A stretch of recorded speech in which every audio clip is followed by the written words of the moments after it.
Buen día, buenos días. Saludo a la señora María Teresa Fernández de la Vega, presidenta de la Fundación Mujeres por África, y a la amiga, a la doctora Ana Romero, directora del Centre Dolors Piera d'Igualtat d'Oportunitats i Promoció de les Dones de la nostra universitat. I també saludo cordialment a totes les autoritats presents i a vostès, senyores i senyors, que sigueu benvinguts i benvingudes a aquesta conferència que primer tindrà la presentació de l'Anna Romero de la conferenciant d'avui. Anna, quan vulguis. Moltes gràcies, rector. Bon dia a tothom, autoritats, vicerectors, vicerectores de la universitat, professorat, companys, companyes, amics tots. Benvinguts, benvingudes i moltes gràcies per assistir a aquest acte. En primer lloc, i abans de començar, voldria traslladar el meu més sincer agraïment al magnífic rector de la Universitat de Lleida per l'oferiment que en el seu moment em va realitzar per participar en aquest acte i poder acompanyar a la persona que comparteix la taula amb nosaltres, que és la senyora María Teresa Fernández de la Vega, perquè per a mi és realment un plaer immens el poder estar avui aquí i poder fer la seva presentació. Tot i que tinc que dir, i així li he traslladat a María Teresa, que resulta veritablement un repte per la seva intensa i extensa trajectòria professional i política que fa que sigui una persona molt coneguda. Per tant, crec que són poques les coses, per no dir cap, que us pugui dir que no sapigueu vosaltres ja d'ella. Per això he pensat que aquesta presentació el millor era lligar-lo a l'acte d'aquest matí, a la conferència que impartirà i que porta per títol Mujeres i Universitat. I a part de lligar-ho a aquesta conferència, també he de dir que, evidentment, al fer la presentació no puc deixar d'estar condicionada per dues qüestions o dos elements fonamentals. En primer lloc, que soc professora de Dret i, per altra banda, que soc la directora del Centre Dolors Piera de la Universitat de Lleida. Per tant, els aspectes que segurament als quals faré referència potser no són els més rellevants segons la seva opinió de María Teresa Fernández de la Vega, i per això també li demano disculpes per les omissions que pugui tenir en aquesta presentació, però que em resulten a mi més interessants, com us dic, dintre d'aquest context. Passant doncs a aquesta petita presentació que faré, en primer lloc i pel que fa a la seva trajectòria professional, voldria recordar que ella és llicenciada en Dret per la Universitat Complutense de Madrid, que després va continuar els seus estudis de doctorat a Catalunya, a la Universitat de Barcelona, i que també, més tard, va completar els seus estudis amb l'especialització en Dret Comunitari per la Universitat d'Estrasburg. Donada la seva formació jurídica, ella va exercir durant bastant temps com a magistrada del social i, a més, la qual cosa m'ha alegrat moltíssim perquè jo soc professora de Dret del Treball, ella va ser professora de Dret del Treball a la Universitat de Barcelona, a la Complutense de Madrid i a la UNED. També, com a conseqüència d'aquesta formació jurídica, en el seu moment va ocupar el lloc de vocal en el Consejo General del Poder Judicial. Seguint amb la seva trajectòria política, segurament recordareu que ella va ocupar diversos càrrecs de responsabilitat al Ministeri de Justícia, va ser cap de gabinet, directora general dels serveis del Ministeri i també secretària d'Estat. I ja en dates més pròximes, com sabeu, ella en el govern del president Rodríguez Zapatero va ser vicepresidenta primera del govern, va ser ministra de Presidència i també va ser portaveu del govern. Cal recordar que va ser la primera dona que va ser vicepresidenta primera del govern i també va ser la primera dona que va presidir el Consell de Ministres. En aquests moments ella és també membre del Consejo d'Estat i presideix aquest òrgan. També és la primera dona que ha presidit aquest òrgan, un òrgan que penseu que ja té gairebé 500 anys d'història. Bé, aquestes són algunes pinzellades, però jo sobretot el que voldria, em deixo moltíssimes coses, disculpeu, evidentment no és a mi a qui veniu a sentir, a escoltar, però jo crec que hi ha un aspecte que és l'element o el comú denominador en tota la seva trajectòria vital i és el seu compromís en la lluita, en la defensa, en la promoció dels drets humans, dels drets socials i en especial dels drets de les dones. I fruit d'aquest compromís ferm en aquesta defensa dels drets de la dona, cal recordar que ella ha estat investida doctora honoris causa per la Universitat Menéndez y Pelayo, ha estat membre del grup assessor de Societat Civil de la ONU i actualment és presidenta de la Fundació Mujeres por África. També hi voldria destacar que el seu paper en les polítiques, en l'impuls de les polítiques d'igualtat durant el període de govern del president Rodríguez Zapatero va ser fonamental, va ser un paper clau. Vosaltres segurament recordareu moltes lleis, però a mi m'agradaria recordar sobretot dos, una, la Llei Orgànica 1/2004 de Medidas de Protección Integral de la Víctima de Violencia de Género i la Llei 3/2007, Llei Orgànica també para la igualdad efectiva entre mujeres i hombres. Aquestes lleis són fonamentals perquè suposen el canvi en la concepció de les polítiques d'igualtat a l'Estat. I a més van ser unes lleis que van fer o van donar lloc a un efecte dominó des d'un punt de vista normatiu, perquè aquestes lleis van comportar, donada la seva transversalitat, a que es traslladessin aquesta acció a tots i cadascun dels àmbits de la societat i també els àmbits normatius territorials. Cal recordar el desenvolupament de les lleis d'igualtat a totes les comunitats autònomes, les accions que s'han portat a terme per part dels ens locals i, per suposat, la incidència que han tingut aquestes lleis en el marc universitari. Gràcies a aquestes lleis contem en aquest moment amb una reforma de la LOU que va incorporar la perspectiva de gènere en la docència i en la investigació. Contem de forma preceptiva a totes les universitats amb unitats d'igualtat que fan la promoció i la defensa dels drets de les dones. Contem amb protocols i guies per a la detecció, prevenció i actuació davant el que són actes masclistes. I, finalment, voldria destacar que a partir de l'any 2020, aquí a Catalunya, l'Agència de Qualitat establirà com a criteri preceptiu per a la superació de l'acreditació de graus i màsters la incorporació de la perspectiva de gènere. Com veieu, el paper fonamental que aquestes lleis han fet posa en valor el treball, la trajectòria feminista de la persona que ens acompanya en aquesta taula. I com no tinc moltes ocasions de poder transmetre l'agraïment meu i de moltíssima més gent per tota la feina que ha fet i que seguirà fent, doncs simplement moltíssimes gràcies, Maria Teresa, per tot el teu exemple, que crec que és inspirador per a tothom, i sobretot agrair-te el recolzament que sempre has donat als drets de les dones. Moltíssimes gràcies.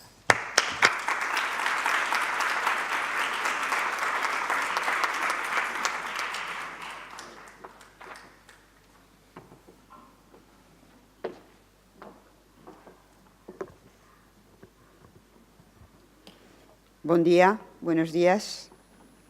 Señor rector magnífico, señora delegada del Gobierno, alcalde, vicerrectora, vicerrectores, alumnos, profesores, personal de Administración y Servicios, señoras y señores. Quiero comenzar mi intervención agradeciendo a Ana Romero, la profesora, su cariñosa presentación, generosa. Yo sí que tengo que agradecer muchas cosas a las mujeres, de las que he aprendido y con las que he adquirido un camino conjunto por la libertad y por el reconocimiento de nuestros derechos. Y agradecer de manera particular al rector su amable invitación a participar en este acto. Para mí es una gran satisfacción que la Universidad de Lleida me brinde la oportunidad de estar hoy aquí. Y igualmente quiero agradecer de corazón el apoyo que esta universidad presta a la Fundación Mujeres por África. Gracias, rector, Gracias, Roberto, por acompañarnos en esta apasionante y solidaria aventura africana, por acoger a las becarias con las que hemos estado esta mañana, que están hoy aquí, en vuestros prestigiosos másters de investigación biomédica e ingeniería informática. Y gracias de corazón por el trabajo y la aportación que realizáis. Estoy plenamente segura de que estas dos jóvenes africanas sabrán aprovechar la extraordinaria oportunidad que les brindáis y que así podremos seguir intensificando en un futuro próximo esta colaboración. Créanme si les digo que vengo con enorme placer a esta tierra catalana, con la que mantengo, de muchos es conocida, una vinculación muy especial. Me unen a Cataluña muchos afectos personales. Siempre he tenido excelentes amigos, entre quienes me van a permitir que incluya de modo muy particular a Teresa Cunillera, nuestra delegada del Gobierno. Muchísimas gracias, Teresa, por estar hoy aquí, delegada, por acompañarnos.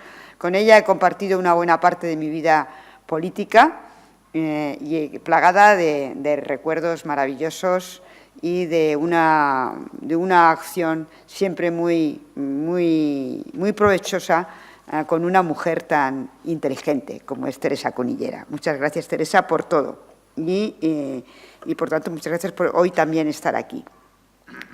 Aquí en Cataluña empecé mi carrera profesional y creo y recuerdo con particular cariño los casi 10 años que pasé en Barcelona. Fueron años apasionantes en los que vivimos con intensidad la transición de la dictadura a la democracia, una dictadura que tanto anhelábamos todos los demócratas. Eran tiempos difíciles de lucha por la libertad y recuerdo aquel lema que propagábamos en aquel momento, que algunas personas que están aquí pueden recordar conmigo, de libertad, amnistía y estatuto de autonomía. Eso era nuestro lema más importante en aquella época. Entre todos, para mí en esta tierra de acogida, una tierra en la que Unidos por la Libertad pudimos aprovechar el deseo de esa libertad y de democracia, de pluralidad y provecho que nos unía. Y todos creo que hicimos un esfuerzo enorme y a la postre creo que podemos estar satisfechos de que conseguimos construir un sistema democrático robusto y pactar una Constitución de todos, de la que precisamente acabamos de celebrar el 40 aniversario. Una Constitución que implantó un sistema democrático que, con todas las imperfecciones o deficiencias que pueda tener, nos ha permitido desarrollar una convivencia democrática y pacífica durante el más largo periodo de nuestra historia, de la historia de este país. Nos ha dado un grado de modernización económica y social sin precedentes, ha permitido nuestra plena inserción en el proceso de integración europea y ha generado un grado de descentralización territorial comparable al de los estados federales de nuestro entorno. Nos ha homologado, en definitiva, con las democracias más asentadas en nuestro entorno. Hoy, yo creo que 40 años después de ese tiempo que yo empecé a vivir aquí en Cataluña, la valoración creo que es positiva, que tenemos que hacer una valoración positiva. Hemos crecido como país y estamos entre los grandes países del mundo. No obstante, como todo sistema político, qué duda cabe que admite mejoras. El grado de desigualdad existente en la actualidad es un grado de desigualdad inaceptable. Las draconianas condiciones del mercado laboral de nuestro país son insostenibles. Las dificultades que tenéis los jóvenes para acceder en condiciones dignas al mercado de trabajo resultan inasumibles y el modelo territorial reclama una actualización. Bueno, el catálogo de derechos también precisa de una modernización y así podríamos seguir ampliando la larga lista de tareas que tenemos pendientes. De hecho, hace más ya de una década que el órgano consultivo que ahora tengo el honor de presidir se manifestó a favor de la reforma de 4 aspectos concretos de la Constitución: la inclusión de una cláusula europea que incorporase la letra de la Constitución a la realidad de nuestra presencia en la Unión Europea, la reforma del título octavo de la Constitución, la eliminación de la preferencia del varón en la sucesión a la corona y la reforma del Senado. El listado de posibles reformas se ha ampliado en estos últimos años. Para poner otro ejemplo, ayer misma aprobábamos en el Consejo de Estado nuestro informe favorable a la reforma del artículo 49 de la Constitución para adaptar su obsoleta redacción que habla de disminuidos físicos, sensoriales y psíquicos a la nueva realidad actual de las personas que tienen distintos grados de capacidad. Por lo tanto, yo creo que hemos ido ampliando ese catálogo de reformas necesarias para hacer que nuestro texto constitucional sea un texto plenamente vigente y que sea una norma viva, querida, aceptada y sentida como tal por las nuevas generaciones.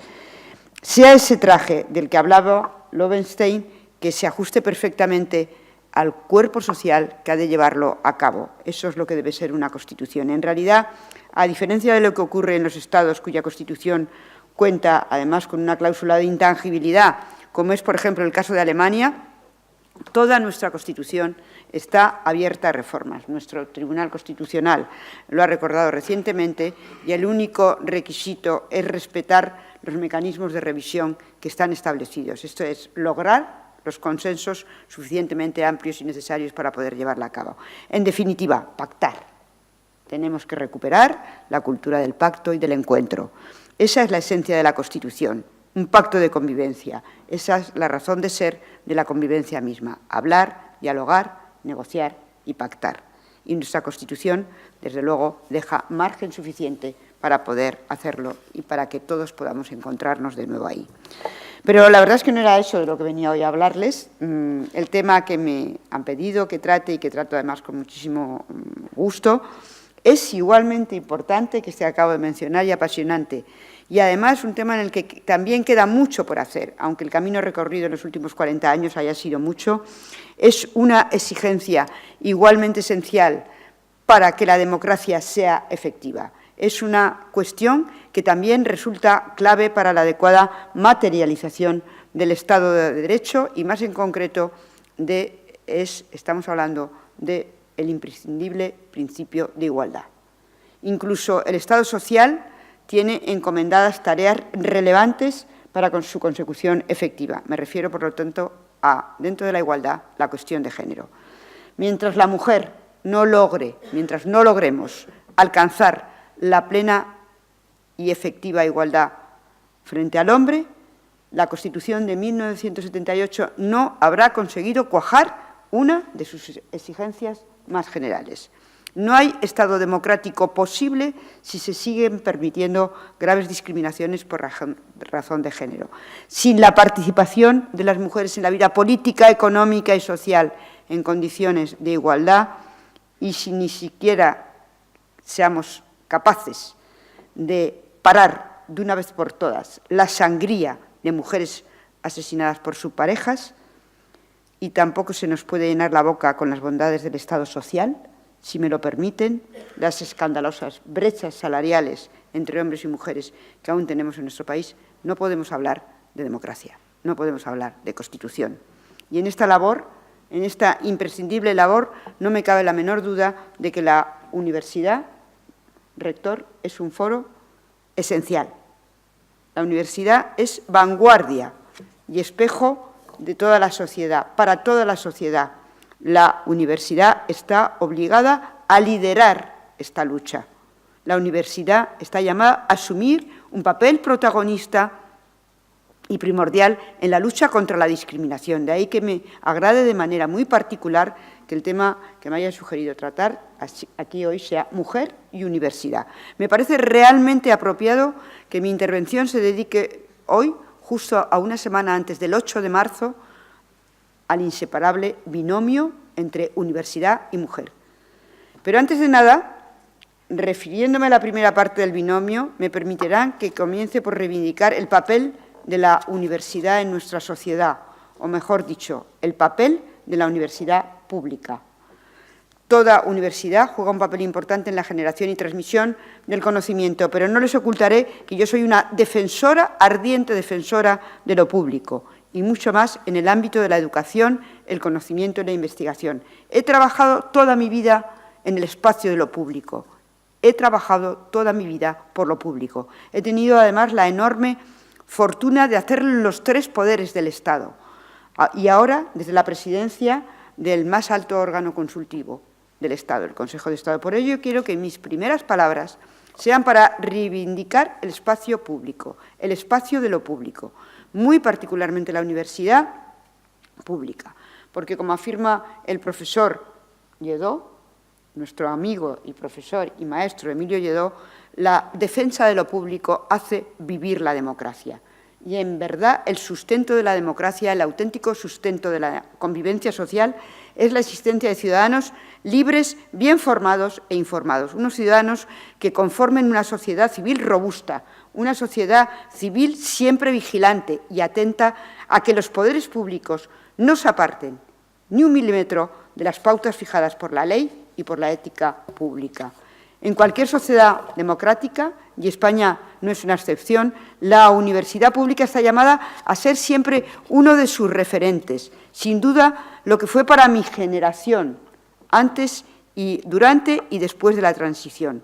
La universidad que a mí me tocó vivir a finales de los 60 y principios de los 70 era un hervidero de lucha por la libertad, de lucha por la democracia, que lamentablemente habíamos perdido por la fuerza, sí, porque nos la arrebataron la libertad por la fuerza 3 décadas antes. Era un referente evidente en la lucha contra la dictadura, lo fue. Si bien las estructuras universitarias seguían controladas en buena parte por el régimen dictatorial, la universidad fue uno de los lugares principales desde donde se fraguó el cambio, donde se forjó una oposición clara al régimen, donde se gestó buena parte del anhelo de democracia y de libertad, donde una generación de profesores inolvidables contribuyeron decisivamente para llevar a buen término la transición y preparar una arquitectura constitucional democrática e ilusionante que ha llegado hasta nuestros días. Y eso hoy hay que recordarlo, rector, porque hoy la universidad vuelve a tener ese papel en los momentos difíciles que estamos viviendo en la globalización. No es de extrañar, por tanto, que la Constitución del 78 tuviera bien presente la importancia de preservar la universidad de cualquier injerencia del poder político, pues solo así se puede desarrollar la ciencia. Es así como nace la idea de la autonomía universitaria, de la misma manera que los excesos del poder político sufridos por las universidades alemanas durante el periodo de entreguerras trajo como resultado la garantía de la autonomía de la universidad alemana en el marco de la Constitución de los Länder. Los excesos del poder durante la dictadura de Franco también tuvieron como consecuencia que el artículo 27 de la Constitución de 1978 reconozca explícitamente la autonomía de las universidades y lo haga como un derecho fundamental. Como un derecho fundamental. Convendría no olvidarlo, y convendría no olvidarlo para evitar los errores, a veces del pasado, que pueden costarnos muy caros. En este sentido, no cabe duda alguna de que, tomando palabras del propio Tribunal Constitucional, los constituyentes tuvieron plena conciencia del alcance que suponía el reconocimiento de la autonomía de las universidades como un derecho. Si se hubiera considerado la autonomía universitaria como única y exclusivamente una garantía institucional en lugar de como un derecho fundamental, ello hubiese significado que la libertad del legislador para configurar su alcance concreto hubiera sido mucho más amplia. El legislador constituyente lo tenía bien claro, y así lo constatan algunas enmiendas al proyecto del texto constitucional, que estaban erigiendo cuando se estaba erigiendo el principio de la autonomía universitaria, cuando lo erigieron en un verdadero derecho fundamental con rango constitucional, el único derecho cuyo titular no es nunca un individuo, sino que es una persona jurídica. Y eso es por lo que les acabo de indicar.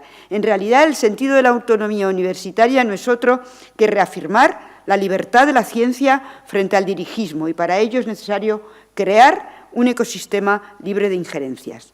Tomando prestadas también, de nuevo, las palabras de nuestro Tribunal Constitucional, la autonomía universitaria tiene como justificación asegurar el respeto a la libertad académica, es decir, la libertad de enseñanza y la investigación. Más exactamente, la autonomía es la dimensión institucional de la libertad académica que garantiza y completa su dimensión individual constituida por la libertad de cátedra. Ambas sirven para delimitar ese espacio de libertad intelectual sin el cual no es posible la creación, el desarrollo, la transmisión y la crítica de la ciencia, de la técnica y de la cultura que constituyen la última razón de ser de la universidad. Pero la Constitución no se queda ahí. La Constitución del 78 no se queda ahí. Esta autonomía universitaria, concebida como un verdadero derecho, se ve escoltada por dos garantías institucionales adicionales: la libertad de cátedra, por un lado, y la libertad de producción científica, por otro lado. Se configura así el más alto nivel jurídico, en el más alto nivel jurídico, al más alto nivel jurídico, que es la Constitución, un complejo elenco de garantías constitucionales que tienen como misión proteger a la universidad. Y tenéis que estar orgullosos de ellos, y hay que decirlo para que lo sepa la gente. Misión de proteger a la universidad frente a cualquier tentación de injerencia externa. Y ese es el mayor valor. Además, como elemento añadido de refuerzo de lo público, que deriva también de los derechos y garantías constitucionales recién aludidos, las universidades públicas desempeñan en España un servicio público. Además, en consecuencia, el grueso de los docentes de estas universidades públicas lo conforman funcionarios, catedráticos y profesores titulares, sobre todo, que son depositarios de esa garantía constitucional que lleva la libertad de cátedra. Y de ahí que, con todo el respeto, discrepe por completo de quienes nos proponen la desfuncionalización como panacea a todos los males de la Universidad Española. Quiero citar expresamente el informe que emitió la comisión creada por el ministro Wert, que se titula «Propuestas para la reforma y mejora de la calidad y eficiencia del sistema universitario español». Sus autores, veo que el rector sonríe y la recuerda, sus autores quedan deslumbrados por los rankings internacionales, una cosa que ahora está siempre muy de moda, y con la vista puesta en muy concretas universidades anglosajonas de incuestionable calidad, pretenden una traslación mimética de modelos que difícilmente encuentran acomodo en el muy diferente contexto español y continental, pero muy en particular proponen sin ambajes caminar hacia la desfuncionalización progresiva del profesorado en los términos que exponen con no poca precisión. Bueno, seamos claros, las universidades públicas responden a unas exigencias diferentes de las que tienen las universidades privadas, aunque obviamente también éstas tengan cabida en el sistema universitario español. Como bien afirmaba la adenda discordante de dos de los profesores que formaron parte de la comisión, de la mencionada comisión Wert, que contenía un contundente voto particular, las universidades públicas son ideológicamente imparciales, son neutras y garantizan el pluralismo en su seno, que solo tiene que atenerse al marco constitucional, a ningún otro ideario, mientras que las privadas pueden tener el ideario propio y sus docentes han de compaginar su libertad científica con ese ideario. Una diferencia bastante importante. Es, por tanto, labor ineludible garantizar el pluralismo en las universidades públicas a la hora de investigar y transmitir ciencia al alumnado y a la sociedad a través de la transferencia de la investigación. Y su consideración como servicio público es la mejor de las garantías que puede prestar nuestro ordenamiento jurídico. Por último, creo de justicia afirmar también que el sistema universitario público ha coadyuvado como pocos al desarrollo de este país, al desarrollo de nuestro país, de España. Más, sobre todo, el medio centenar de universidades públicas son las que han hecho realmente esa contribución de forma directa a ese desarrollo económico y social.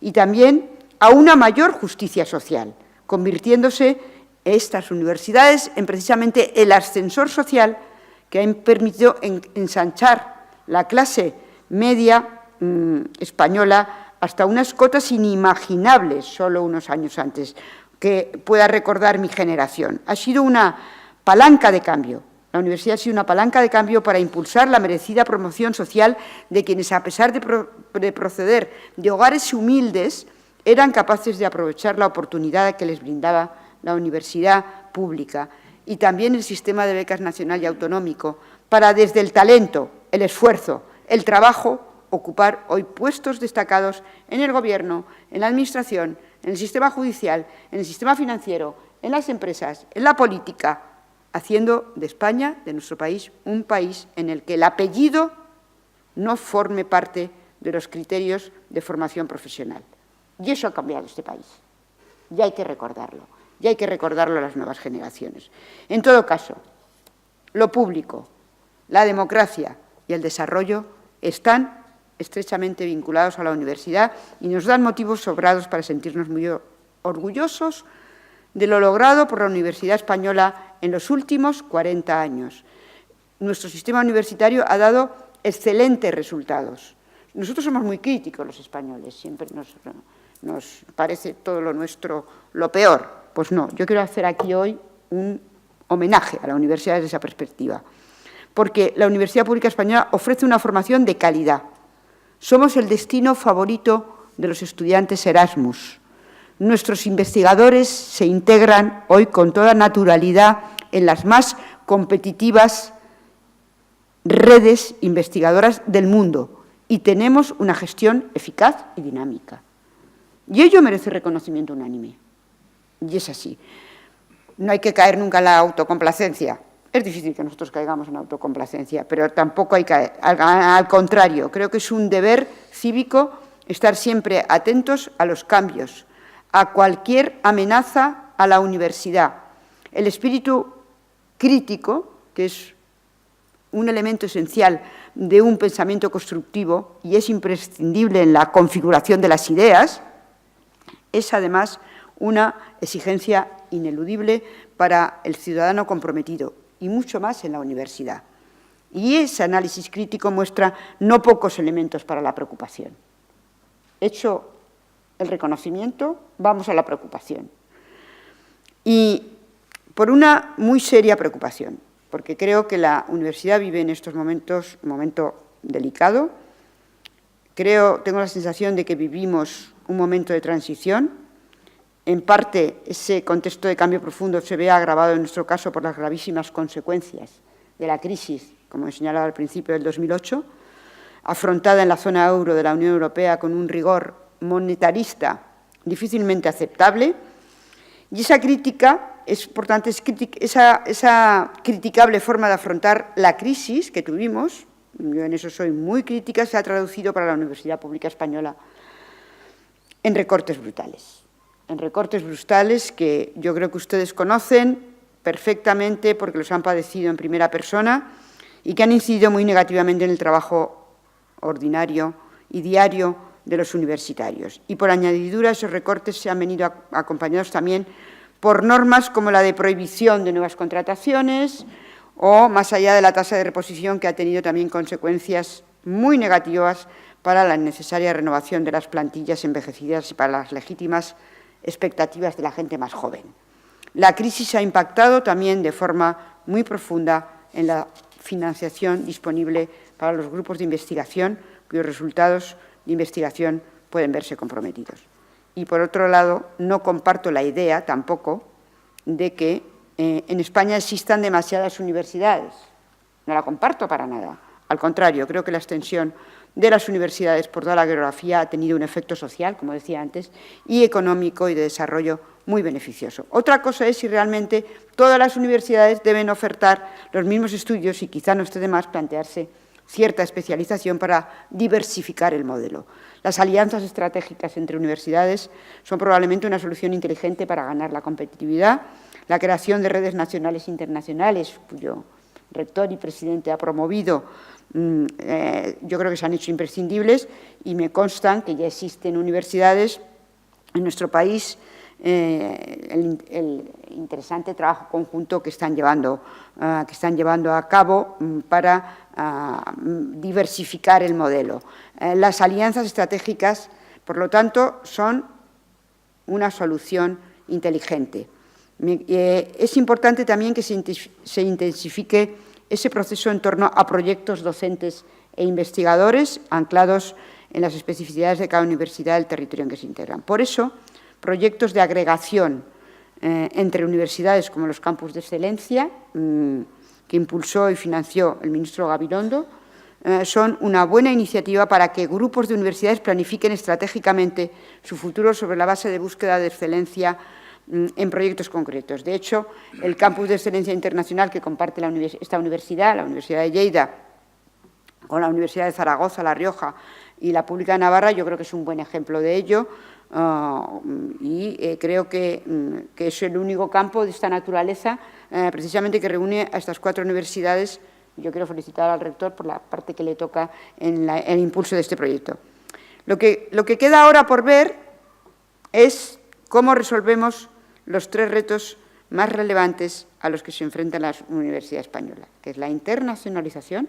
Hoy hemos hecho un acto que contribuye a la internacionalización, la empleabilidad de los egresados universitarios, y tenemos que ver esas dificultades que tiene este país para generar empleo para los jóvenes de las universidades, y, cómo no, la eterna cuestión de la gobernanza universitaria.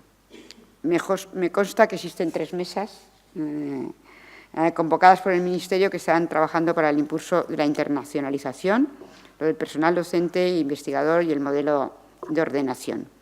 No vamos a entrar ahora en esos detalles. Como les anticipaba al principio, además de hablar de la universidad, la segunda parte del binomio que quería tratar hoy se refiere a la mujer.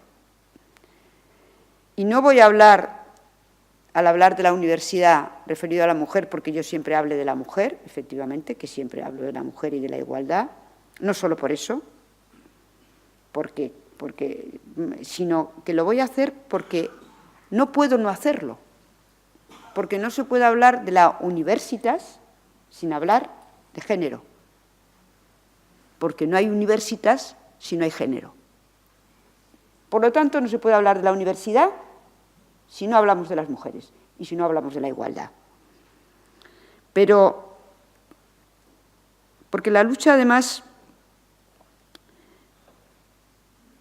la igualdad entre hombres y mujeres es una condición básica e imprescindible de toda la sociedad que pretenda denominarse como una sociedad democrática. No hay tampoco Estado de Derecho sin garantía efectiva de ese capital principio de igualdad. No hay democracia sin igualdad, porque la igualdad es un elemento constitutivo de democracia. Constitutivo. Prescindir de la mitad de la ciudadanía o tratarla mal, que es lo mismo. Por lo tanto, vamos a ver si empezamos a ser precisos. Mientras no alcancemos la igualdad, estamos en un camino hacia la democracia. Pero, de igual manera, a lo visto con la universidad en general, la lucha por los derechos de las mujeres ha sido una lucha larga y muy difícil, lo ha sido en toda Europa, pero aún más en España, ya que durante 40 años de dictadura fue un tema claramente arrinconado tanto por el Estado como por la Iglesia y por otros muchos grupos de interés. La aprobación de la Constitución del 78, de la que acabamos de celebrar, ya lo he dicho, fue un primer paso decisivo, aunque, por cierto, no se puede nunca olvidar que ninguna de las 27 mujeres que participaron en aquellas Cortes Constituyentes formó parte de la ponencia que preparó el proyecto constitucional. No ha habido madres de la Constitución, no habíamos ninguna, no estábamos, solo los padres, como siempre los padres. Pues hubo madres de la Constitución que participaron en la ponencia, y hubo madres de la Constitución que participaron en la lucha contra la desigualdad y contra la dictadura. A verlas las hubo, estaban, lo que no están ni han sido nunca reconocidas. Y eso se ha acabado. Eso se ha acabado. Decía, la Constitución fue el primer paso. No hubo sitio para las mujeres entre los padres. Pero no podía ser de otra manera que el principio de igualdad formal quedase consagrado en la Constitución del 78. Y quedó consagrado con toda claridad. El artículo 14 lo recoge de manera taxativa. Sin embargo, durante mucho tiempo se olvidó que la Constitución incluía también un artículo, además del 14, que era el 9.2, que establecía no todos somos iguales. ¿Vale? Todos somos iguales, ya lo sabíamos. Una obviedad. No. El artículo 9 estableció la obligación, sí, la obligación de los poderes públicos de promover las condiciones para que el principio de igualdad formal sea real y efectivo. También lo reclamaban no pocos instrumentos internacionales como la Convención de Naciones Unidas, ratificada en el 83, lo exigía la lógica de la propia Unión Europea, que nos llevaba bastante delantera, ya que había incluido esa exigencia en el Tratado de Ámsterdam y lo había desarrollado en dos importantes directivas de igualdad, de trato efectivo. Todo eso ya estaba. Pero en España hubo que esperar, a pesar de todo eso, hasta el 2007. Hasta el 2007. Digo bien hasta el 2007, 3 décadas después de la entrada en vigor del claro mandato del artículo 9.2, para que se aprobara una ley orgánica para la igualdad efectiva entre hombres y mujeres. Y aún esto, con críticas durísimas, que todavía recordarán muchas y muchos de ustedes. Teresa, desde luego, no las olvida, porque estaba allí. A las mujeres, desde luego, no se nos ha olvidado que durante su tramitación se escucharon palabras muy gruesas contra quienes defendíamos la necesidad de esa ley, contra quienes queríamos simplemente hacer realidad la vieja aspiración de igualdad que hace ya 150 años Joan Stuart Mill, no sospechoso, formulaba con palabras bien bellas y decía, se trataba simplemente de lograr una perfecta igualdad que no admitiera poder ni privilegio para unos ni incapacidad para otros, decía Stuart Mill. Bueno, pues incluso a pesar de esas palabras que ya les decía Stuart Mill, que no es sospechoso, nos dijeron de todo. Tampoco se nos ha olvidado que tras su aprobación por las Cortes, la ley fue recurrida al Tribunal Constitucional a instancias del principal grupo de la oposición, aunque, como no podía ser de otra manera, el alto tribunal desestimó pocos meses después el recurso. Así es. Esta ley, que se convirtió en referente mundial de la igualdad entre hombres y mujeres, puso los cimientos para comenzar a dar respuestas, desde el 2007, a abordar cuestiones vitales que son garantía para la consolidación de la democracia. Pero, lamentablemente, y volvemos otra vez, la última década, esta última década de la que estamos saliendo, no ha sido buena. No ha sido buena para nosotras, no ha sido una buena etapa para las mujeres. Las crisis las sufren siempre los sectores vulnerables, lo sabemos bien las mujeres, pero es que las mujeres estamos todavía en la banda de sector vulnerable. Y, por tanto, ni en nuestro país ni en el mundo en general eso ha ido bien, el camino se ha estancado. Se generó la crisis económica global un año después de la aprobación de la ley, un año después, y trajo consigo unas políticas de austeridad draconianas que provocaron un gravísimo retroceso en las cuestiones de igualdad. No hay más que constatar cómo la desigualdad económica para las mujeres se ha disparado hasta cotas inaceptables. Tenemos que tener presente que, aunque en democracia no avanzar es retroceder, la historia del progreso social y la conquista de derechos y libertades nunca es un proceso lineal, y mucho menos en lo que atañe a las mujeres. Como decía hace ya tiempo la gran historiadora Gerda Lerner, siempre se avanza en espiral. Por eso ahora toca dar otro impulso. Ahora toca dar otro impulso como el del 2007. Y podemos hacerlo, estamos en condiciones de hacerlo. Es más, vamos a hacerlo. Desde la ya histórica marcha de las mujeres en Washington en 2017 y las posteriores manifestaciones promovidas por el movimiento Me Too, ha tenido que llegar un señor muy poderoso a faltarnos al respeto para que hasta la gente del cine saliera a la calle. Se acabó la falta de respeto, se acabó.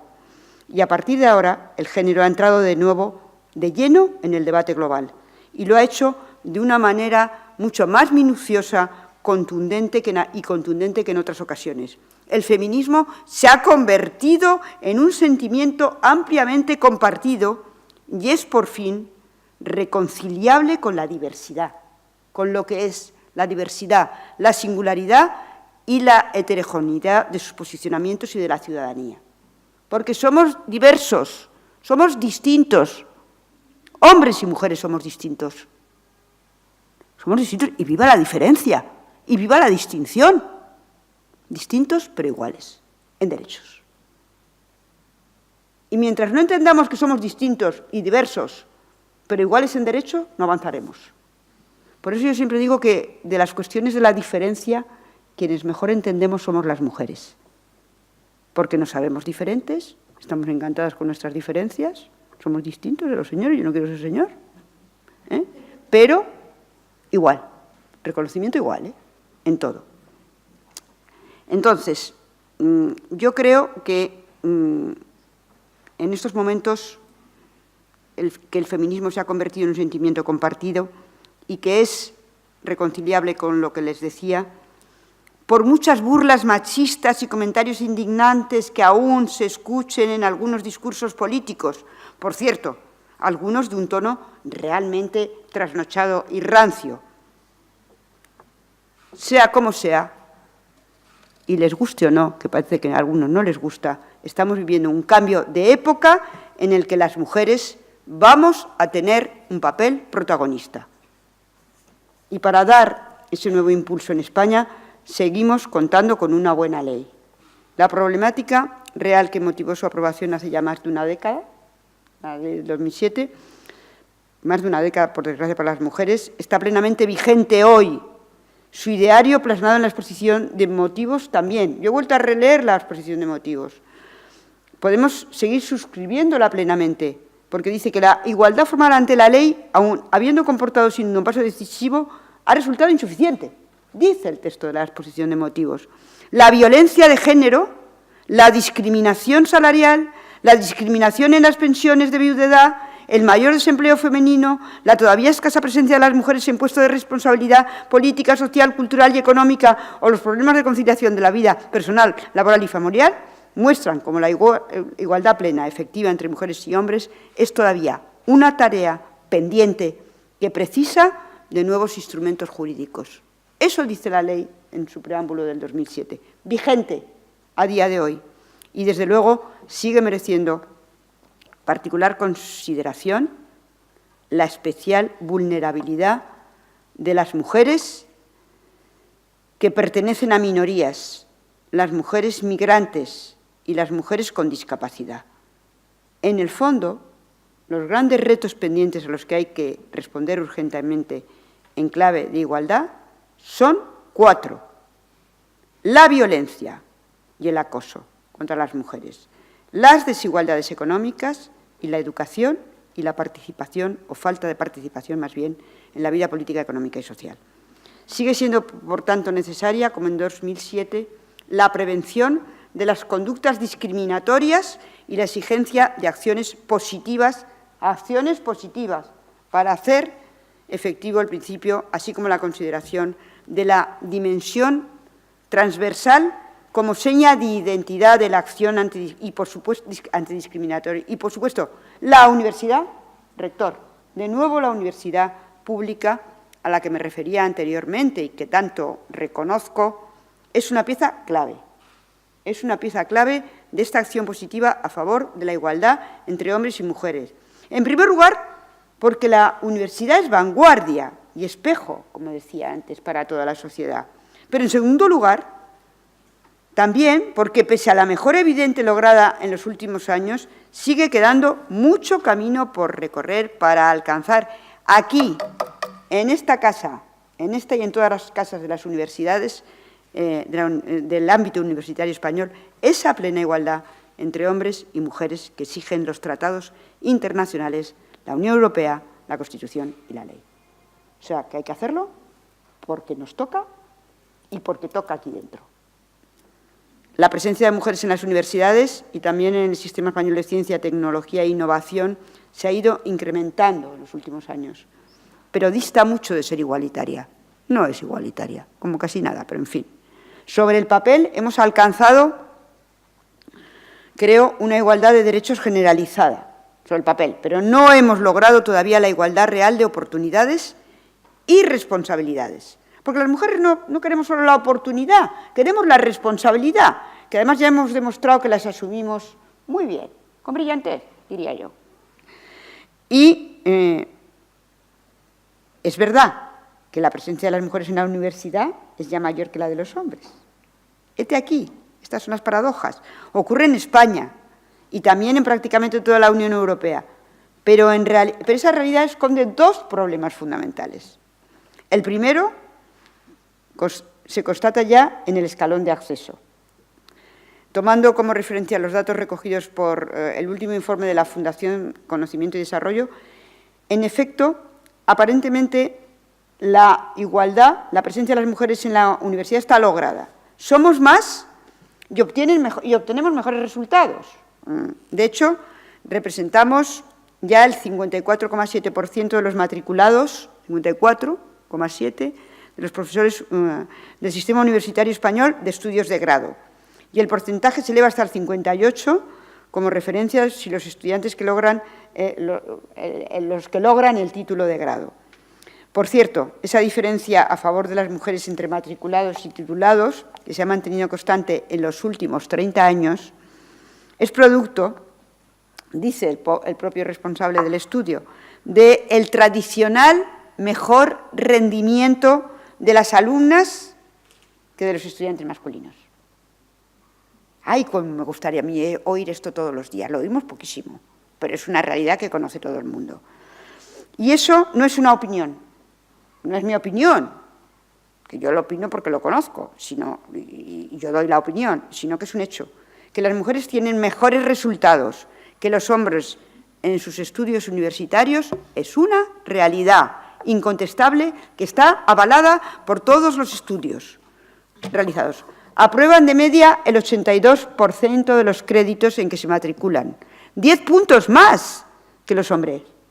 Es también mayor el número de créditos en que se matriculan ellas, por lo que la tasa de idoneidad, esto es, cosa muy importante, el porcentaje de titulados en los 4 años que dura el grado, es del 41,2% en las mujeres frente al 23% en los hombres. Bueno, así estamos.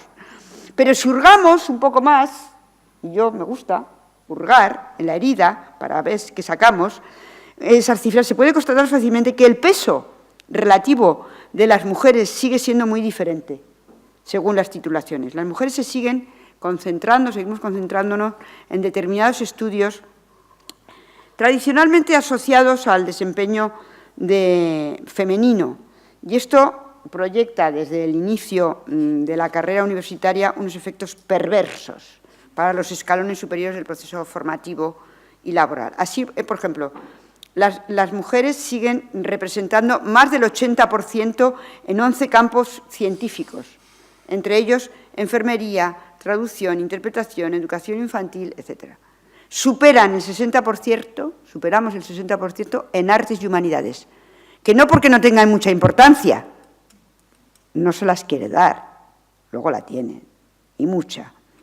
Se acercan al 60% en ciencias sociales y jurídicas, pero en el extremo contrario de la horquilla solo representan el 12% de los matriculados en informática y no llegan al 20% en campos científicos como, por ejemplo, la ingeniería, los computadores, el desarrollo de software y las aplicaciones, la ingeniería mecánica, la ingeniería eléctrica, la electrónica o incluso la actividad física y el deporte. Ahí está, esa es una brecha que no se corresponde con la inteligencia, que se corresponde con un modelo de cultura que está haciendo que las mujeres tengan que ir a cosas que sacan rápidamente porque tienen intereses que compartir y tienen que afrontar otras cosas en la vida. Esa es la razón fundamental. Y, por tanto, porque no hemos hecho todavía ahí el trabajo necesario para enseñarles a las jóvenes que tienen que dedicarse al STEM, porque tienen mucho futuro y porque son muy buenas. Y esto es particularmente grave, eso que está pasando, porque, como dice la Unión Europea en una de las comunicaciones que presentó el Plan de Acción 2017-2019, esta infrarrepresentación de las mujeres se da precisamente en las carreras que potencialmente tienen menos salarios, más salarios.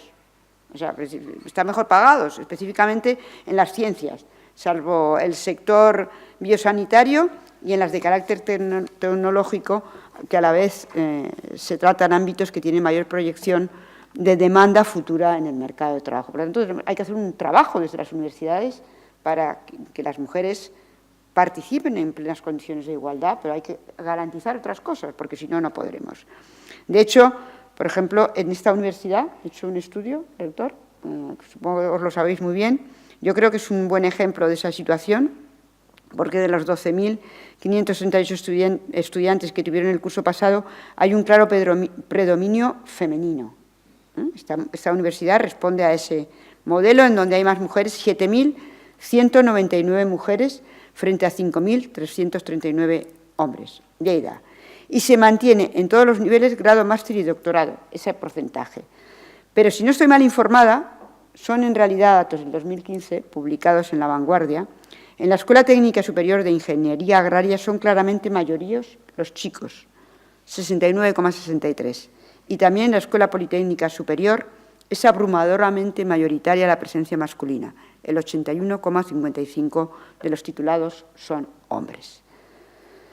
Bueno, yo creo que en plena consonancia con los datos nacionales, también en la Universidad de Lleida se corroboran, junto a estos datos, que son un problema y que tenemos que conocerlos para abordarlos y combatirlos, se corrobora lo positivo, el mayor rendimiento académico de las chicas. Aquí, en Lleida, las chicas rinden más.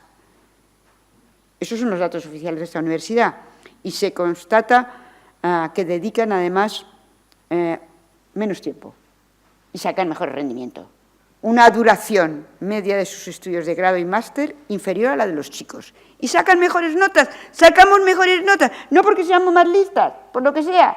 Bueno, yo no hago conclusiones, solo digo que menos tiempo y mejores notas, mayor rendimiento, menos puestos bien retribuidos. Algo hay que hacer, porque eso, la verdad, es que no está bien.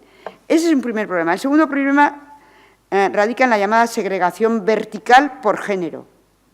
Es decir, lo que hemos llamado tradicionalmente de manera muy visual el techo de cristal.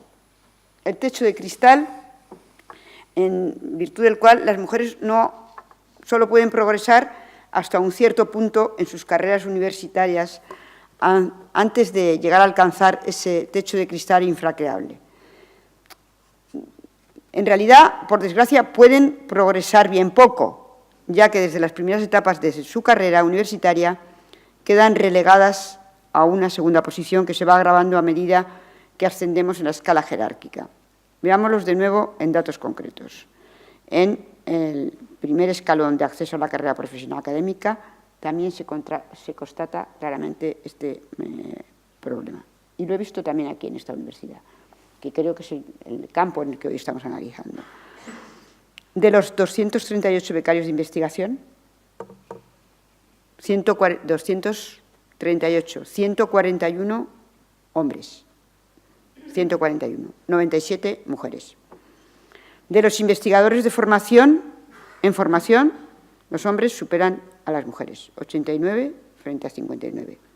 El diferencial se agudiza cuando se trata de medir los artículos publicados en revistas científicas, de manera que mientras las investigadoras suman 447 investigaciones, sus compañeros 625. Y lo que es más significativo, 6 veces más mujeres que hombres, 6 veces más mujeres que hombres se acogieron al permiso maternal-paternal durante el tiempo de la elaboración de la tesis doctoral. Es decir, un 18,8 mujeres, un 2,7 hombres. ¿Han entendido ustedes por qué? ¿No llegan arriba? Lo han entendido, ¿verdad? Pues hagamos algo, porque eso no puede ser. A partir de ahí, la situación ya no hace sino empeorar a medida que se asciende en el escalafón, porque ya han tenido que pedir el permiso maternal, ya han tenido un bebé, tienen un bebé, no tienen ayuda. Si en el escalón más bajo el número está solo ligeramente inclinado a favor de los hombres, en el personal docente e investigador funcionario, la diferencia es ya de un 60 frente a un 40%. Y si solo consideramos a los catedráticos, la diferencia, bueno, resulta realmente escandalosa. Las mujeres apenas ocupan el 20% de las cátedras. En realidad, atendiendo a los datos de 2018, solo en el personal docente e investigador de nacionalidad extranjera el resultado es favorable a las mujeres. En el de personalidad extranjera. No digo nada. Y ya no me referiré a la cúspide de la dirección universitaria, porque su universidad encaja perfectamente en la regla y no constituye ninguna excepción en el mapa universitario español. De los 76 rectores, 76, solo 11 son rectoras, el 14,4%. Y curiosamente, la situación está peor en la universidad pública que en la privada, ya que únicamente 4 de las 50 universidades públicas tienen una rectora al frente, 4 de 50. El 8% frente al 26% de universidades privadas. Y solo la UNED ha tenido 2 rectoras, una y otra, ninguna más. Yo creo que este panorama que acabo de describir es muy grave, a mí me parece muy grave. No se conoce suficientemente, es bueno que se conozca porque solo conociendo y divulgando se combaten las cosas, y reclama una reacción, a mi juicio, contundente, no solo porque trasluce una evidente falta de igualdad real entre hombres y mujeres, que ya es motivo más que suficiente, sino porque es que además la falta de las mujeres en la ciencia y en la investigación genera una visión masculina predominante en el I+D+I, que las filósofas feministas están cuestionando porque se rompe la objetividad del observador. Si siempre mira el mismo, pues se rompe la objetividad. Si la mirada es solo masculina, pues la objetividad de la ciencia hay que cuestionarla, como dicen nuestras investigadoras. Por lo tanto, yo creo que eso, además, sirve para retroalimentar todo el sistema y genera efectos perversos de muy variada índole. Por ejemplo, que podamos constatar, que lo constatamos las mujeres sin haber hecho ninguna reflexión, que en determinados, por ejemplo, enfermedades que afectan al género masculino, la investigación ha llegado lejísimos. Pero en determinadas cuestiones que afectan a la vida diaria de las mujeres, no hay ninguna investigación, o poquísimas. Es decir, el cáncer de próstata, con un pinchazo así, se averigua ya todo. ¿Sabemos algo de la menopausia? Cero. Todavía, que si nos dan una hormona, que si nos la quitan, bueno, en fin, no quiero entrar. Se impone, por tanto, la exigencia primera es detectar cuáles son las barreras que dificultan la plasmación efectiva del principio de igualdad real entre hombre y mujer en la universidad, para a partir de ahí poder proponer medidas concretas de acción. Hay que hacer el diagnóstico, pero más preciso. Hagámoslo más ajustado a las realidades de lo que está ocurriendo. Si analizamos la normativa en vigor, que no es materia sencilla desde la normativa detectar prima facie las barreras jurídicas o los impedimentos claros que explican esta situación. Pero poco a poco, conforme vamos escarbando, escarbamos además las mujeres en esto, porque no hay tampoco, los señores tampoco parece que les interese mucho, en la realidad afloran diversos factores sociales, culturales, institucionales e incluso mentales, de actitud, que en la práctica dificultan seriamente la adecuada progresión femenina en la universidad. Les pondré un significativo ejemplo que refleja a la perfección los prejuicios y estereotipos conscientes o inconscientes, me da igual que sean conscientes que inconscientes ya, que son consecuencia de actitudes y normas que se reproducen constantemente. También en la investigación más solvente. El siempre prudente Parlamento Europeo ha constatado con tono crítico que, por ejemplo, no hay maniquíes femeninos para la simulación de accidentes. La investigación médica se suele llevar a cabo con sujetos masculinos, pasa lo que les decía. Las dosis de radiación se basan en cálculos del índice de absorción en varones de mediana edad. Y en la mayoría de los libros de anatomía, las imágenes que aparecen son del cuerpo masculino. El cuerpo de la mujer no existe. Anatomía se aprende sobre el cuerpo masculino. Yo tengo una anécdota que luego les contaré, que le ocurrió a 2 mujeres médicas, que fueron de las primeras mujeres en este país, en relación con el tema de la anatomía. Yo estoy segura que muchas de las profesoras que estáis aquí hoy en esta sala podrían ir completando esta lista. Estoy segura, completando esta lista de ejemplos con un largo etcétera que seguro que nos escandalizaría. La verdad es que no nos hace falta recurrir a los solventes estudios de la Unión Europea. El diagnóstico está hecho desde hace tiempo. También aquí, sin salirnos de Lleida, el Centro de Donostia de Igualdad de Oportunidades y Promoción elaboró en 2015 un interesante estudio en el que se analizaban en profundidad, se lo recomiendo porque lo hemos leído, mediante el método de cuestionarios y encuestas, los factores que influyen en el desarrollo de las carreras académicas del profesorado de la Universidad de Lleida. Y los resultados ustedes los conocen de primera mano, son muy ilustrativos. Pero una vez hecho el diagnóstico, no es suficiente. El diagnóstico es claro, hay que pasar a la acción. Hay que pasar a la acción. Hay que adoptar las medidas necesarias para revertir de una vez por todas esta situación. Empezamos a estar ya bastante bien dotados de análisis, de estudios, de investigaciones, de datos, de planes y de buenas intenciones. No me valen ya, no nos valen a las mujeres las buenas intenciones. El problema es que sigue faltando lo que ha faltado siempre, la voluntad de adoptar todas las medidas necesarias para alcanzar el objetivo de lograr en un plazo razonable, conforme a los estándares del plazo razonable de la doctrina del Tribunal Europeo. Ya exijo eso por poner un modelo para alcanzar esa igualdad real entre hombres y mujeres. Y el equilibrio en la vida profesional y personal, que es probablemente el obstáculo más evidente en el progreso de la carrera científica y académica de las mujeres y, por tanto, uno de los principales motivos para el abandono.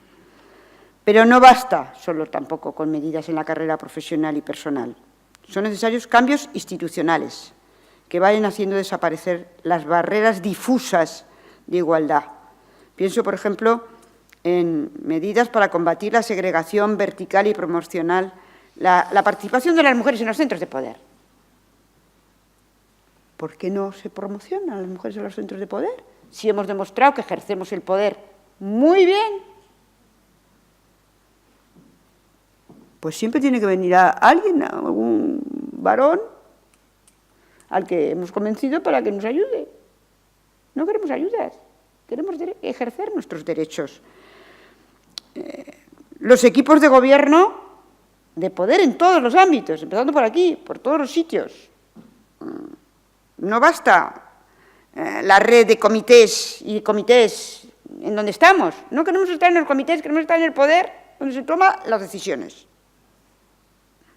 Los comités ya estamos, ¿eh? Está muy bien estar en los comités. Cambiemos un rato que vengan los hombres a los comités y nosotros nos vamos al poder. Vamos a ver qué pasa. Vamos a hacer un experimento. Digo todo esto para tratar de quitar un poco de tensión, porque la verdad es que todo eso produce tensión y dolor.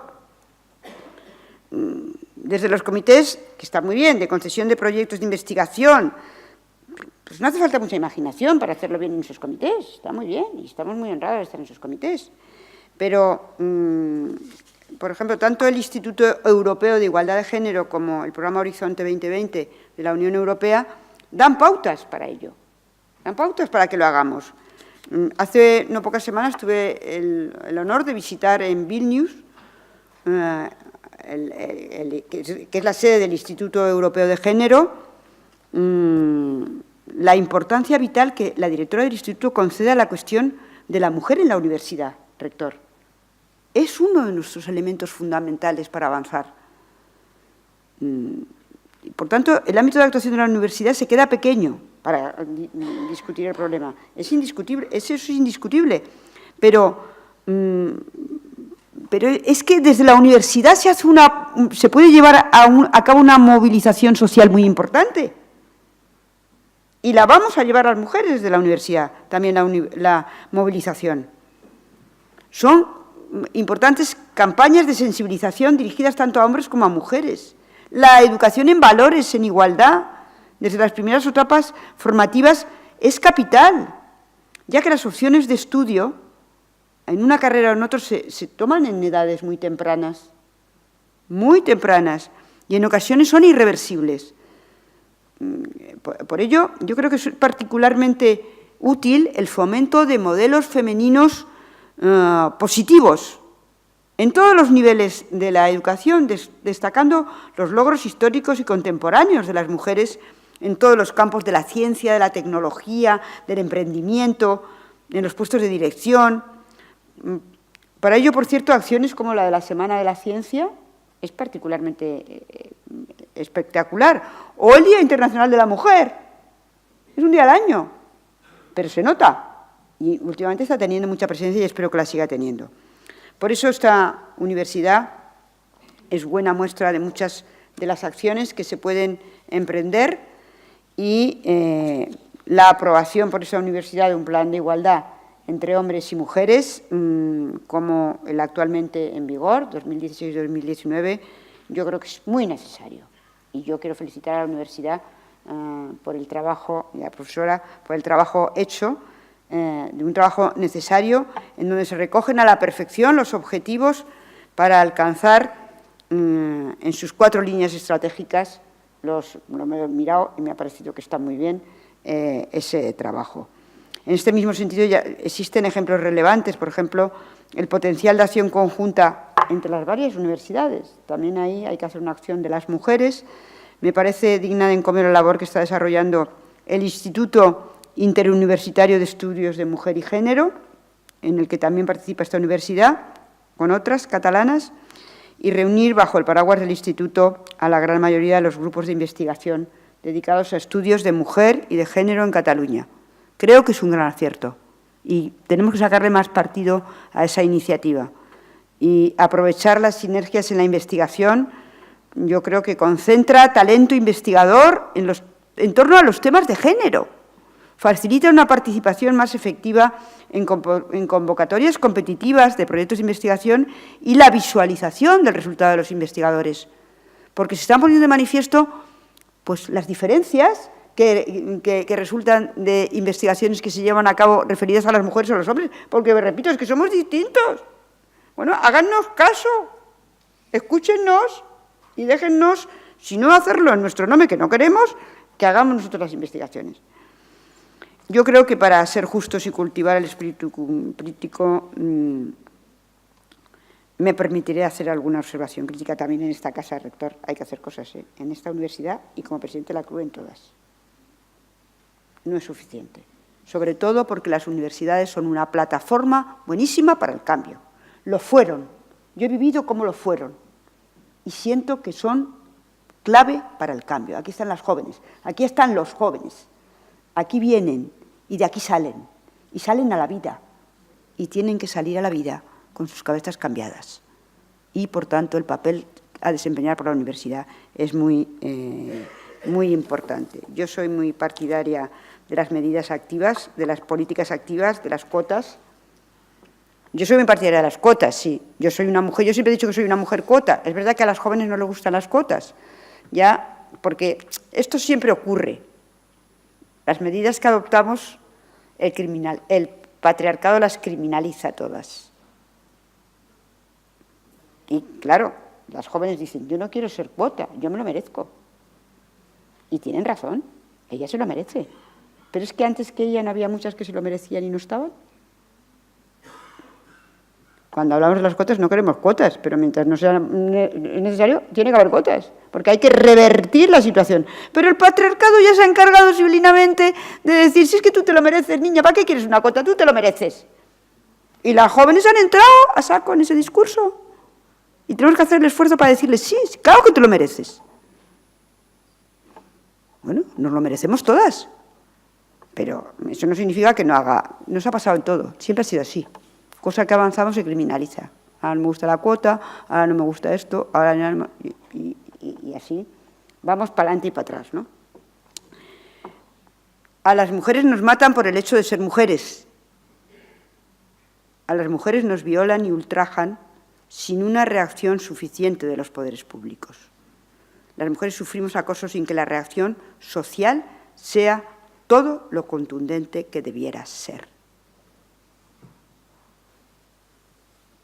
Es una situación que no podemos aceptar, que no aceptamos y que no admitiremos de ninguna manera que la lucha contra estas violaciones sea ridiculizada de manera frívola por alguna opción política.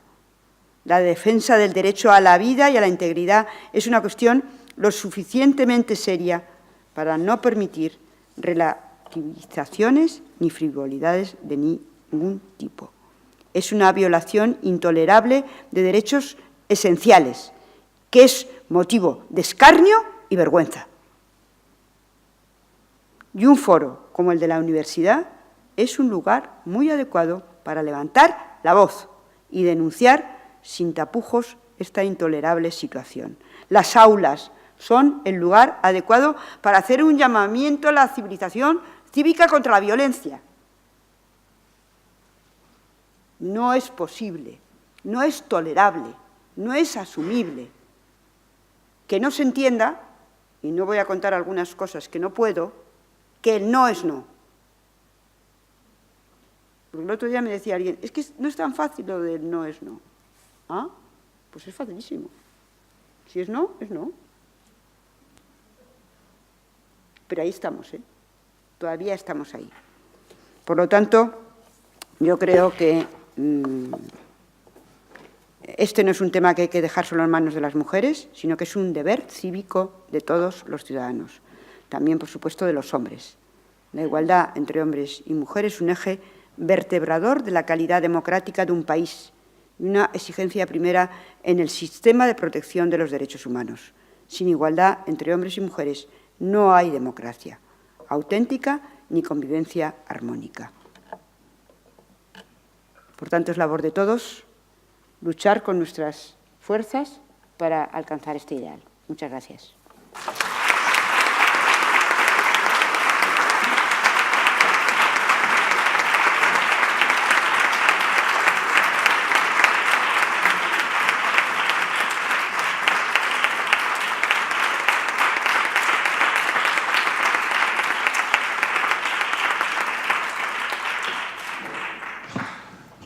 Muchas gracias, María Teresa, por esta excelentísima conferencia. Dado la hora que es y el carácter hipoglucémico que se nos pone a todos a partir de las 2 de la tarde, voy a ser muy breve.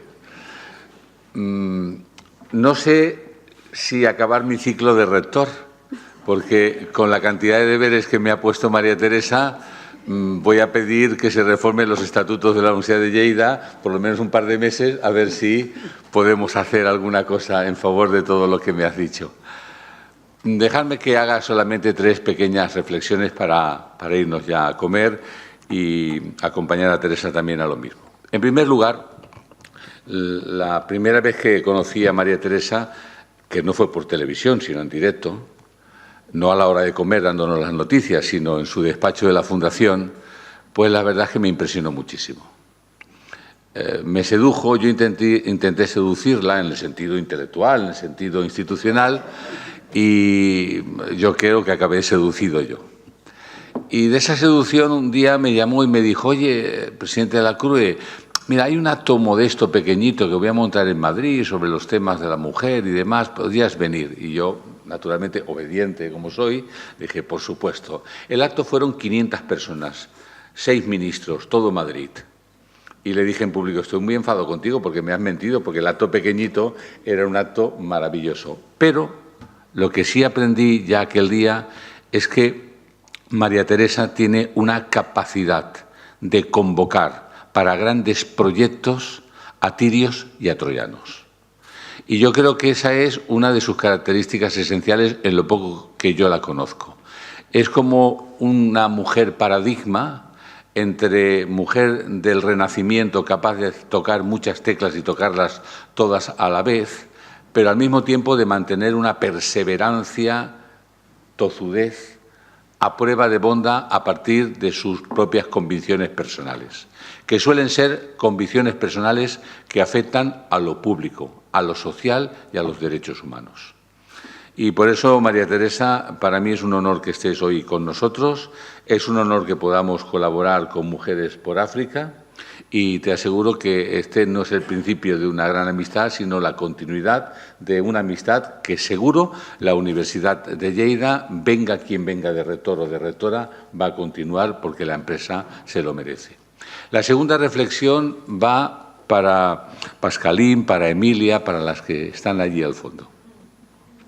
Ellas saben que anfitrión es ser responsable de la felicidad vuestra mientras estéis con nosotros.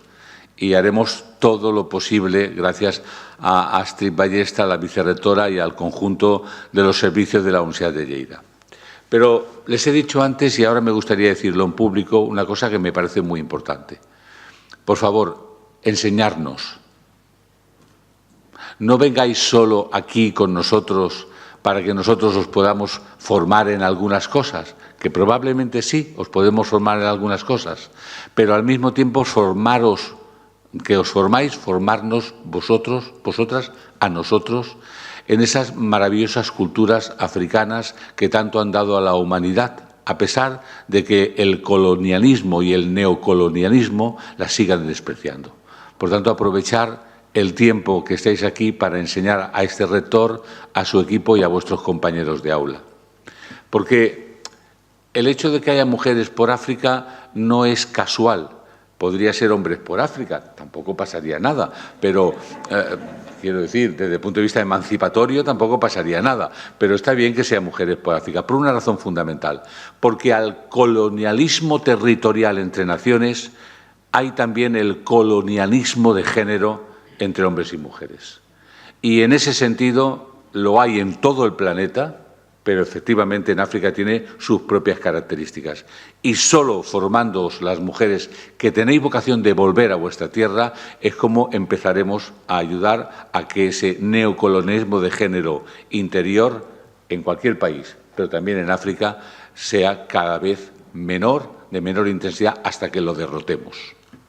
Y enseñarnos por una razón, porque lo he dicho también en la rueda de prensa, el amado Serrat, Joan Manuel Serrat, nos dice un mensaje que es muy nítido.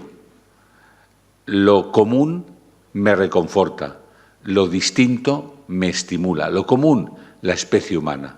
Lo distinto, los pueblos y las razas del mundo, que la diversidad hace que el mestizaje signifique lo mejor de la humanidad. Y una tercera reflexión va para la universidad. Cuando yo me subo a la presidencia de CRUE en una asamblea, siento estupor. Hay 7 rectoras de las públicas. Hemos avanzado un poquito, sí, en 3 en los últimos tiempos. Y es verdad que esa imagen es una imagen que tiene que eliminarse. Porque María Teresa, que es al mismo tiempo que una gran política, es una gran activista, afortunadamente siempre ha sabido que cuando era activista no era política institucional y cuando era política institucional no era activista. Esto es una cosa que yo le agradezco mucho porque cuando los activistas se meten a políticos sin dejar de ser activistas hay un problema y viceversa también, o al menos esa es mi opinión y mi experiencia histórica. Decía que María Teresa en su activismo nos ha llamado a cambiar desde la base del todo una situación que cuando se llega al final se ve reflejada, que es la de que efectivamente a los grandes puestos de responsabilidad de la vida institucional llegan muchísimos más hombres que mujeres. Y eso tiene factores que lo producen. No lo produce la divina providencia, no lo produce la suerte, lo producen factores. Factores que se pueden aislar y que se pueden atajar con políticas. Políticas a veces muy difíciles de implementar. Políticas que son a largo plazo y no a corto plazo. Políticas que hay que mantener, pero políticas que se pueden hacer y que se deben hacer. Yo he mantenido esta universidad siempre un criterio que no siempre una parte de la comunidad universitaria ha compartido conmigo en ejercicio de la pluralidad, que es que la universidad, institución, debe ser neutral e independiente. Y la universidad, comunidad universitaria, debe ser activa, plural, debe mostrar toda la fuerza de la intelectualidad. Esa comunidad universidad y esa universidad-institución sí que deben unirse siempre en un punto, en la defensa de los derechos humanos, en la defensa de los derechos de las personas. Y es en ese sentido de que no ha habido revolución más importante, más trascendente y con resultados más estructurales, aunque sean insuficientes, que la revolución feminista que empezó a finales del siglo XVIII y se mantuvo ya permanente desde el siglo XIX. Por lo tanto, es misión de todos el hecho de conseguir que, para pasar de la barbarie a la civilización, contemos con la equidad social, de género y social. Esa es la base del progreso de la humanidad. María Teresa, muchas gracias por estar entre nosotros y deciros que ha venido aquí también para ayudarnos a un proyecto que Núria Llevot y Jordi Garreta quieren llevar a cabo, que es la posibilidad de una cátedra sobre reflexión del mundo africano, pues sea posible en esta universidad con vocación española. Creo que en esto la he seducido yo un poquito y completamente, eso, anotémoslo completamente y veremos si en los próximos meses esto estoy seguro que podrá llevarse a cabo. Muchas gracias a todos y a todas y muy buenos días.